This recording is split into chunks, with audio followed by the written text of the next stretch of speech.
bonsoir et bienvenue sur ITV le 19:45. Dans l'actualité de ce mercredi, Barthélémy Diaz finalement libéré. Le maire de Mermoz Sacré-Cœur a été interpellé aujourd'hui lors d'une visite de proximité. Il a passé toute la matinée au commissariat central. Des nouvelles de la production de vaccins anti-Covid-19 au Sénégal. Les recherches avancent très bien selon l'administrateur général de l'Institut Pasteur de Dakar. Le laboratoire américain Pfizer soutient les travaux qui devraient s'achever bientôt.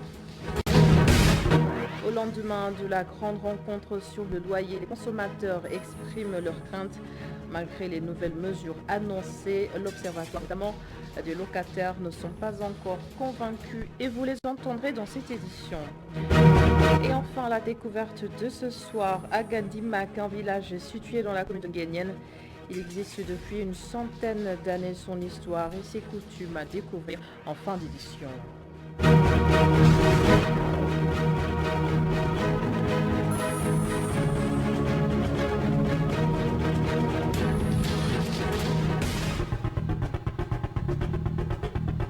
Barthélémy Diaz a donc été libéré en début d'après-midi. Le candidat de la coalition Yewwi Askan Wi a été interpellé dans la matinée alors qu'il effectuait une visite de proximité et distribuait des flyers. Aussitôt relâché, il a donné sa version des faits et on l'écoute. Ce qui s'est passé aujourd'hui est une forme d'intimidation pour nous empêcher d'aller vers la population et leur parler. Nous sortirons dans la rue demain. Je le répète, aujourd'hui, je devais faire Petersen, je devais faire la salle de vente, je devais faire Sandaga, je devais faire Kër Serigne, je devais faire Rebeuss. J'avais décidé de ne même pas rentrer à centre-ville parce que même si l'arrêté Ousmane Ngom est illégal, je sais qu'il est toujours encore de vigueur. Et pour qu'on ne dise pas que Barthélémy Diaz est dans la provocation, nous avons confectionné 30 000 prospectus. Nous souhaitons inviter aujourd'hui le maximum de Dakarois possible pour qu'ils viennent répondre à cette invite. C'est de ça qu'il s'agit. Depuis quand est-ce qu'il est interdit au Sénégal à un candidat investi par une coalition dont la liste a été validée? Depuis quand est-ce qu'il est interdit à un candidat d'aller inviter les populations à un meeting d'investiture? Aujourd'hui, on m'a empêché de faire ce que je devais faire. Que personne ne dise que je suis dans la provocation. La personne qui provoque ne vous dit pas ce qu'elle va faire demain. Demain, je sortirai de chez moi à 10h du matin, sans aucun cortège. Je donne rendez-vous à tout le monde pour qu'on ne donne pas le prétexte de dire que je me suis déplacé en cortège. Je vous donne rendez-vous au rond-point de Petersen. La Constitution du Sénégal nous permet de pouvoir nous exprimer par la parole. C'est ce qu'on va faire en allant vers les populations. Et sur ces élections de janvier 2022 à Kaolack, la commission de réception des dossiers de déclaration de candidature a publié les listes qui devront conquérir la commune et le conseil départemental. Il s'agit donc de 7 listes retenues et 7 autres ont été rejetées. Leurs signataires crient au scandale à Damassara. Ils seront 7 partis ou coalitions de partis à aller à la conquête de la commune de Kaolack pour les élections locales du 23 janvier 2022. Cependant, selon le préfet du département de Kaolack, la commission de réception des dossiers de déclaration de candidature a rejeté cette liste. 7 coalitions ou partis politiques ont été déclarés recevables. Pour la commune de Kahone, il s'agit de 5 coalitions. Et pour le département de Kaolack, je veux dire le conseil départemental, il s'agit de 3 coalitions. D'autres, au nombre de 7, après analyse, après examen, ont été rejetés par la commission de réception des dossiers de déclaration de candidature. Il y a eu, par exemple, des partis ou coalitions qui se sont contentés de présenter devant la commission des listes de titulaires uniquement, sans liste de suppléants. Je crois que de facto, le caractère incomplet de ces dossiers ou listes peut être constaté.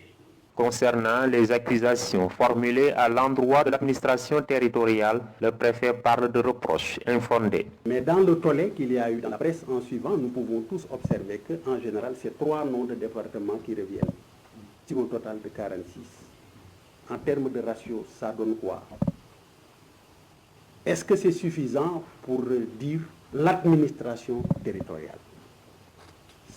Je m'interroge tout simplement. Ensuite, même si ces reproches étaient fondés, mais pourquoi dans le code on aménage des dispositions autour du contentieux? Pourquoi on offre des possibilités de recours?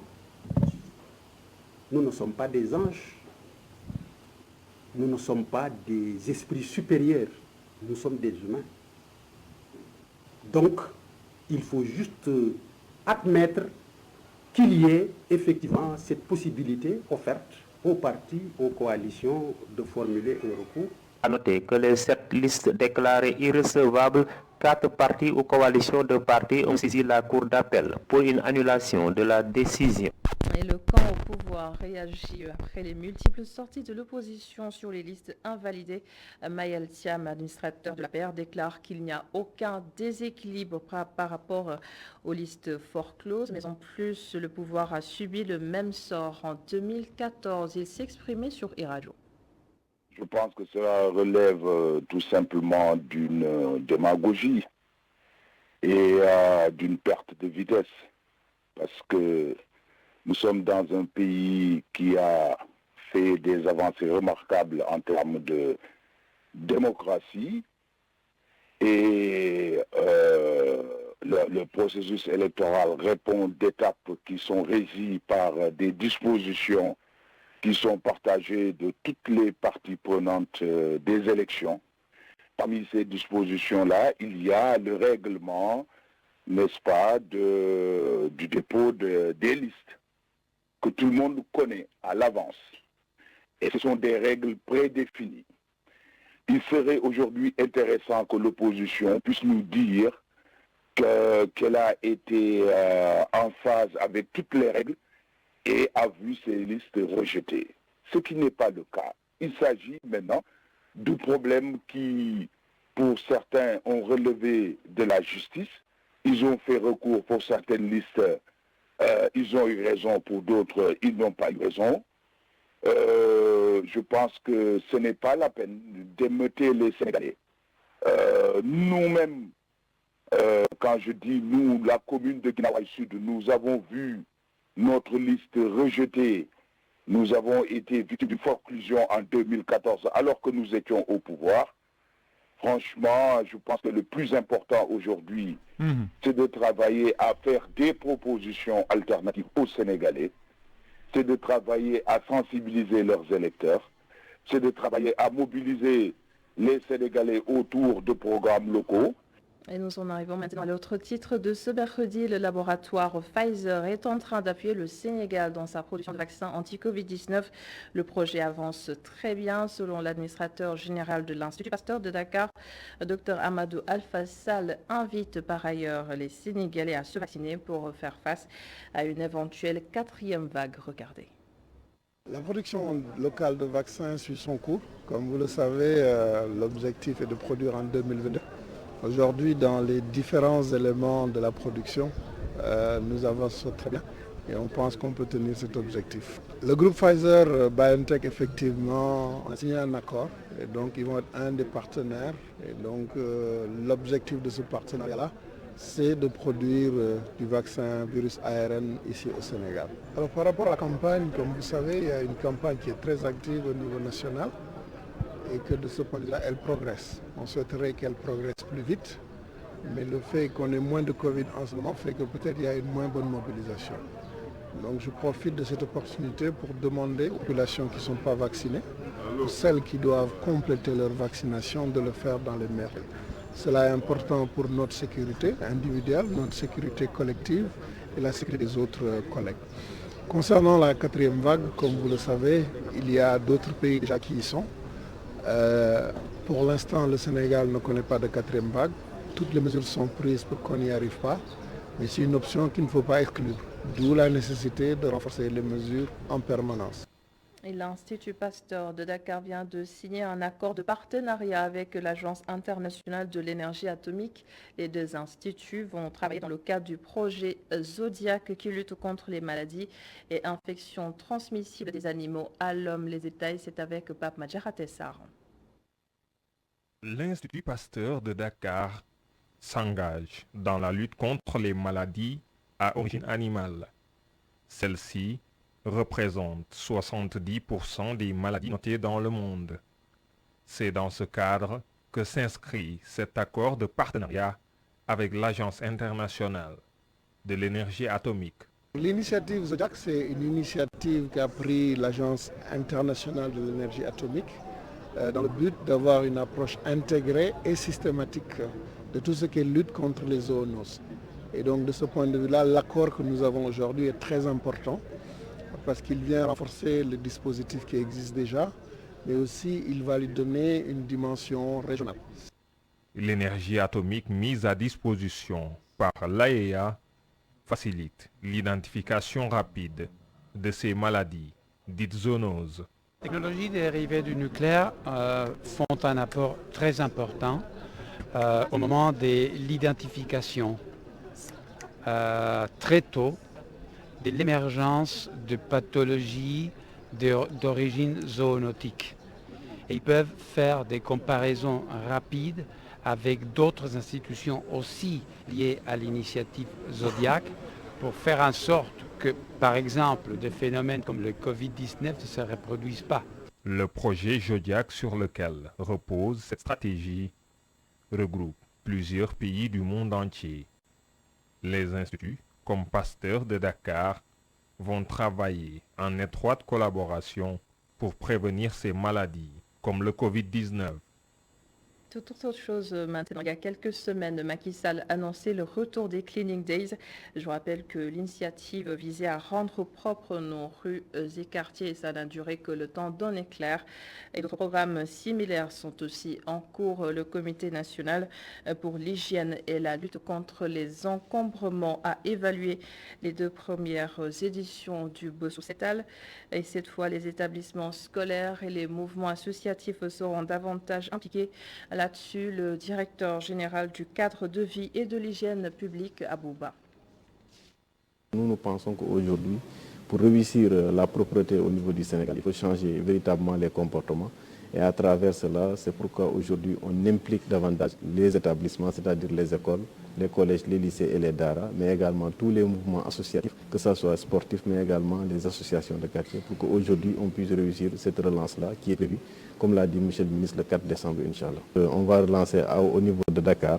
Et pour cette première relance, il veut qu'on puisse relancer dans les 14 capitales régionales pour une durée de 3 mois. Et au mois de mars, on fera une évaluation.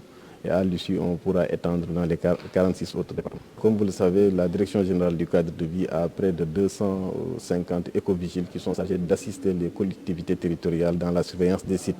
Mais dans le programme Réunion, le chef d'État a attribué un quota de 12 000 jeunes, 10 000 dans le secteur du nettoiement et 2 000 dans le secteur du cadre de vie. Pour ces jeunes qu'on devons recruter dans le cadre de vie, le ministre a donné les instructions pour qu'on les mette à la disposition des collectivités locales pour qu'ils puissent aider ces collectivités-là dans la surveillance des sites. Parce qu'il est apparu dans les discussions que les collectivités locales n'ont pas assez de moyens pour assurer le suivi. Et c'est la difficulté majeure de nos opérations. C'est la raison pour laquelle le ministre a réitéré ses instructions.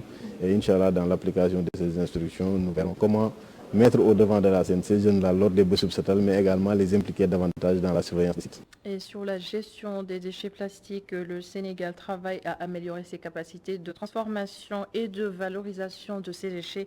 À cet effet, l'UCG a signé une convention avec Proplast Industrie, Pape Babacar Ndour et Moussa Fall pour le compte-rendu.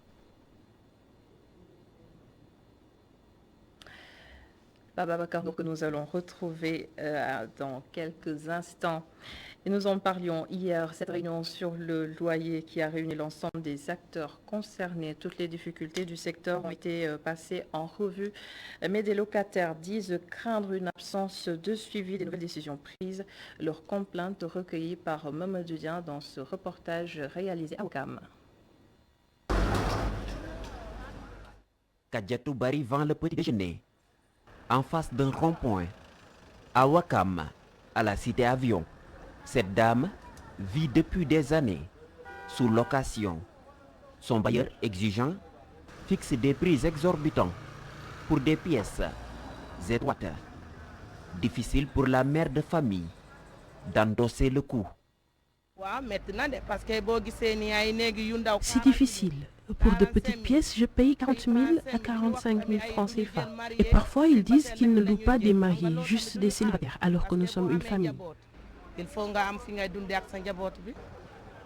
Abdoulaye Diop, lui, est un concessionnaire de voitures. L'homme d'affaires indexe un secteur du loyer mal organisé. borom kër yi nañu xam ne man dama si gis 90% yoo xam ne ñoom xoola duñu fay impôt ñoom loolu dañ ko war a nangu. Pour moi, 90% des bailleurs ne paient pas l'impôt. C'est vrai, ils ont cherché des moyens pour construire leur maison, mais ils doivent s'acquitter de l'impôt. Et tout le temps, ils trouvent le moyen de faire sortir les locataires pour monter les prix. Et ce n'est pas normal. léegi loolu est-ce que yoon la loolu xam nga ne du yoon quand même. Malgré les assurances de l'État, les prix du loyer continuent à flamber. À Dakar, ces locataires déplorent. Si l'État procède à des vérifications, il peut réussir la baisse du loyer. Mais s'il ne le fait pas, ça ne sera que des paroles en l'air.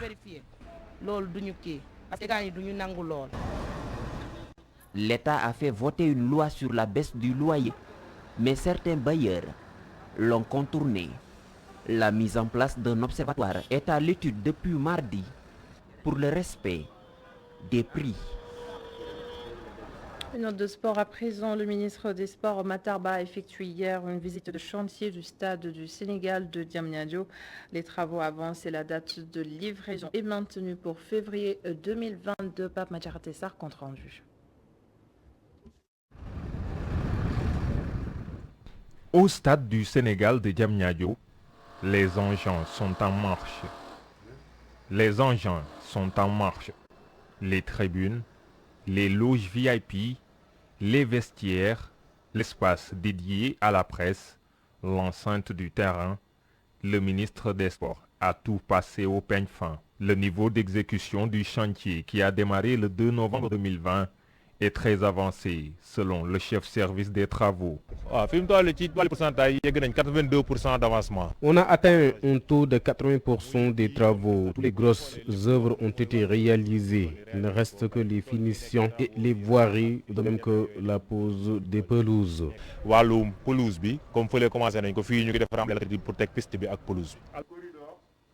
Matar Ba s'est dit rassuré quant au respect du délai de livraison.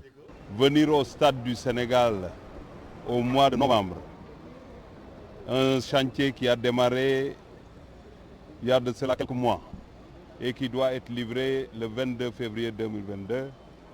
Cette visite nous montre effectivement que c'est une entreprise qui va respecter les délais. Le stade pourrait même accueillir le match de barrage des Lions pour le mondial Qatar 2022, prévu en mars prochain. Mais vous savez, nous allons anticiper avec le président de la fédération pour que les inspecteurs de la CAF ou de la FIFA puissent être saisis pour que le 22, si l'inspection ne se fait pas avant le 22, que ça se fasse effectivement tout juste après le 22, pour qu'au mois de mars, que le Sénégal puisse jouer ici au niveau du stade du Sénégal. La gestion du stade sera aussi différente de tout ce qui se faisait, selon le ministre des Sports. Avec les textes qu'on a introduits au niveau du gouvernement, on est obligé, parce que ces infrastructures, on ne peut pas les gérer au niveau central. Il faut que les privés prennent leur part dans cette gestion-là. C'est ça qui fera effectivement de ces infrastructures des infrastructures rentables.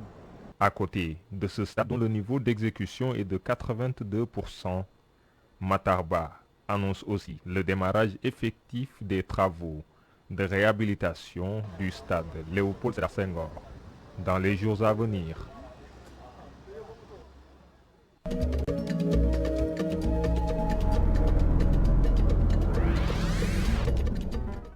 Situé dans la commune de Nguyen, Agandima, qui est un village très enclavé où vivent au moins 2000 habitants. C'est aussi un village centenaire qui tente de garder les coutumes ancestrales tout en restant ouvert aux nouvelles réalités. Muntagaka nous fait découvrir. Agandimak fait partie d'un groupe de villages qui portent tous le même nom. Le village est traversé par une rivière qui a donné son nom à la localité. Il y a cependant une autre version. Il y a deux versions que nous connaissons. Parce que vous savez, le village de Agandimak est fondé il y a plus de 100 ans. Alors il y a une version qui dit que le nom du village proviendrait de la grande rivière qui est derrière et qui s'appelle Aga. Il y a une autre version qui dit que autant il y avait des chefs de canton et ils venaient dans cette zone parce que cette zone était inhabitée. Quand ils retournaient, on leur demandait « Est-ce que vous êtes arrivés ?» En Wolof, est-ce Aga. Alors le terme de Aga serait venu de là-bas. Et je peux vous dire qu'il y a 3 Aga actuellement. Il y a Agandimak, là où nous sommes présentement. Il y a Agababou derrière et Agabiram derrière. Hamadou Bissine, qui a bravé les bêtes sauvages et la forêt touffue, est le fondateur du village. Alors le village de Agandimak a été fondé par un homme nommé Hamadou Bissine. C'est lui qui a fondé ce village. Et les villages qui sont derrière, Agabiram et Agababou, il paraîtrait que ces villages-là ont été fondés les premiers. Mais ce village de Agandimak est fondé il y a plus de 100 ans. Quand il est venu ici, il s'est installé parce que c'était une forêt dense. Alors il y avait des lions, toutes sortes d'animaux. Alors il s'est installé. Il avait quitté le village de Ndimak vers Fissel.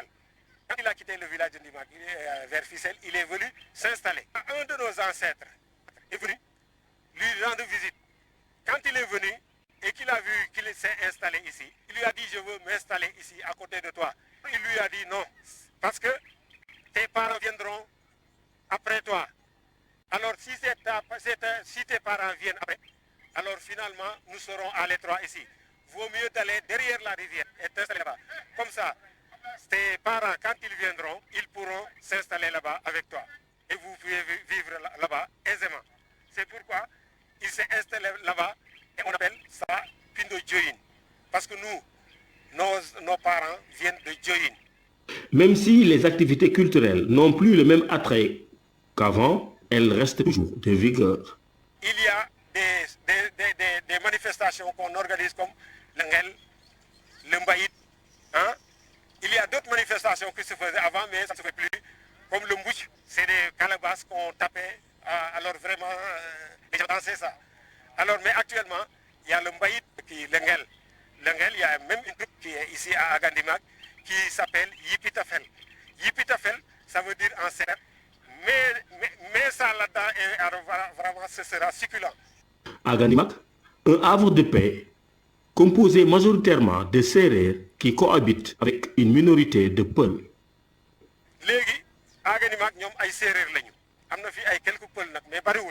Ce village est en majorité composé de Sérères. Il y a quand même quelques Peuls. On ne trouve pas ici de Wolof ni de Toucouleur.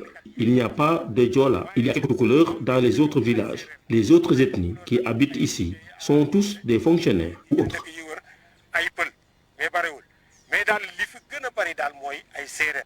Ces populations s'adonnent à l'agriculture, à l'élevage et à la pêche. Agandimak est un village d'agriculteurs. Même aussi, la grande rivière que vous voyez derrière, il y a des gens qui pratiquent la pêche, soit à l'hameçon ou bien au filet. C'est des pêcheurs, c'est des éleveurs. Et vraiment, c'est un village qui est paisible. Et aussi, vraiment, l'éducation marche bien, les gens s'entendent bien. Vraiment, on s'acquitte de la taxe rurale à 100%. Les pratiques animistes ont beaucoup baissé au profit des deux religions révélées, à savoir le christianisme et l'islam. Quand décède un homme d'un certain âge, les griots battent le tam-tam. Mais cette pratique animiste a beaucoup baissé du fait des religions révélées. On compte aujourd'hui des églises et des mosquées dans tous les quartiers du village.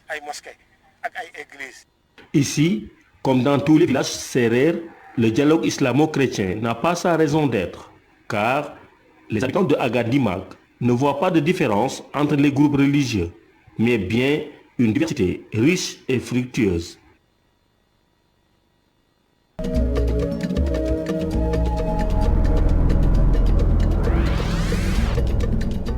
Et on se quitte sur ces images. C'est la fin de ce journal. Merci beaucoup de l'avoir suivi. Merci à l'ensemble des équipes en régie. On se retrouve demain pour un autre 19h45.